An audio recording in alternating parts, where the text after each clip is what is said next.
বাংলাদেশ 2035 সালের আগে ফুটবলে বিশ্বকাপে অংশগ্রহণ করবে।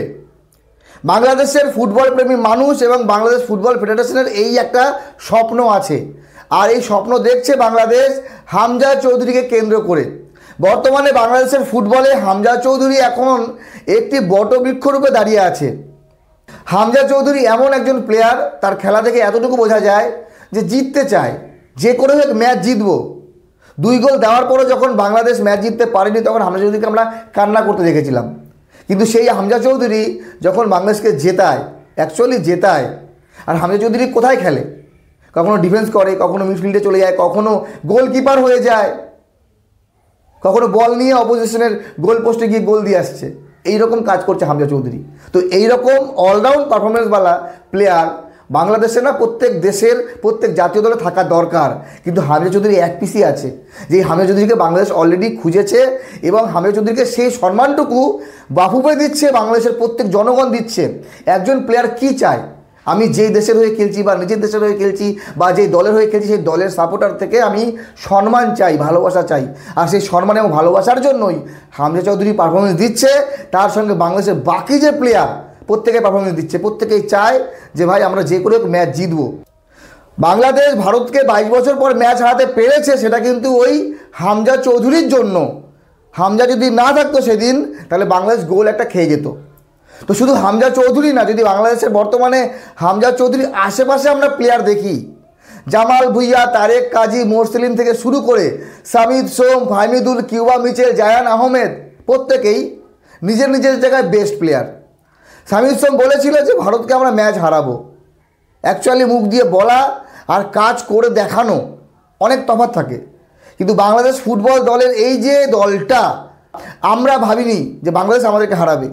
একটা সময় ছিল ফুটবলে বাংলাদেশকে আমরা দল মনে করতাম না, কিন্তু আজকে চিন্তা করতে হবে যে এই বাংলাদেশ কোথায় পৌঁছে গেছে, আমরা কোন দিকে যাচ্ছি। আমাদের এক সময় বাইচুং ভুটিয়া, তারপরে আসলো সুনীল ছেত্রী। সুনীল ছেত্রী গোটা বিশ্বের 3য় নম্বরে গোল দেওয়ার দিক থেকে। তারপরে যে বর্তমানে আমাদের এই দলটা আছে, গুরপ্রীত সিং সান্ধু, সন্দেশ জিঙ্গান, রহিম আলী, রাহুল ভিকি, ম্যাকার্টন, বিক্রম প্রতাপ সিং, সুভাশিস বোস। যদিও সুভাশিস বোস মাঝে মধ্যে সুযোগ পায়, কখনো পায় না, কিন্তু এই সকল প্লেয়ার নিয়ে আমরা কি কোনো দিনও বিশ্বকাপ খেলতে পারবো? আমাদের ভারতীয় ফুটবল ফেডারেশন বলে মিশন 2047, মানে 2050 সালের আগেও আমাদের যোগ্যতা হবে কিনা জানি না। আমরা বিশ্বকাপ তো দূরের কথা, আমরা এশিয়া কাপেও কোয়ালিফাই করতে পারছি না। তো বাংলাদেশ খুব তাড়াতাড়ি এশিয়ান কাপ কোয়ালিফিকেশনে কোয়ালিফাই করে যাবে। তো হামজা চৌধুরী যবে থেকে বাংলাদেশে জাতীয় দলে এসছে, ফুটবলে বাংলাদেশের জার্সি পরেছে, তবে থেকেই ফুটবল প্রেমী শুধু সাধারণ জনগণ না, যারা ক্রিকেট স্টার, তারাও কিন্তু বাংলাদেশের জাতীয় দল এবং হামজা চৌধুরীর প্রেমে পড়ে গেছে। তো সত্যি কথা, একজন ভারতীয় হিসেবে আমার খুব কষ্ট হয় এটা বলতে, যে আমাদের শুধুমাত্র ক্রিকেটটাকে আমরা বড় করতে করতে ফুটবলে আমরা কোথায় যেন হারিয়ে গেছি। আমরা কবাডি বলেন, আমরা হকি বলেন, আমরা মোটামুটি ভালো দল, হকিতে তো ভালো দল আমরা, কিন্তু সেই জায়গায় দাঁড়িয়ে ফুটবলে আমরা কোন লেভেলের দল? এশিয়ান কাপের 5টি ম্যাচ খেলে একটু জয় পায়নি, আর বাংলাদেশ জয় পেয়ে গেছে। হামজা চৌধুরী, জামাল ভুঁইয়া, তারেক কাজী, মোরসালিন, সামিদ সোম, ফাহমিদুল, জায়ান আহমেদ, কিউবা মিচেল, এই সকল প্লেয়ার নিয়ে যদি বাংলাদেশ এশিয়া কাপে কোয়ালিফাই করে যায় বা বিশ্বকাপও খেলে, তাহলে অবাক হওয়ার কিচ্ছু নেই। কারণ বাফুফে যে স্বপ্ন দেখেছে, সেই স্বপ্ন পূরণ করার চেষ্টা করছে। আর আমাদের স্বপ্নই তো হচ্ছে মিশন 2047। তো বাংলাদেশ 2035 সালের আগে বিশ্বকাপ খেললে অবাক হওয়ার কিছু নেই। আর আমার মনে হয় যেভাবে তারা খেলছে, সফলতা খুব তাড়াতাড়ি বাংলাদেশ পাবে। মাত্র 1,56,000 একটি দেশ,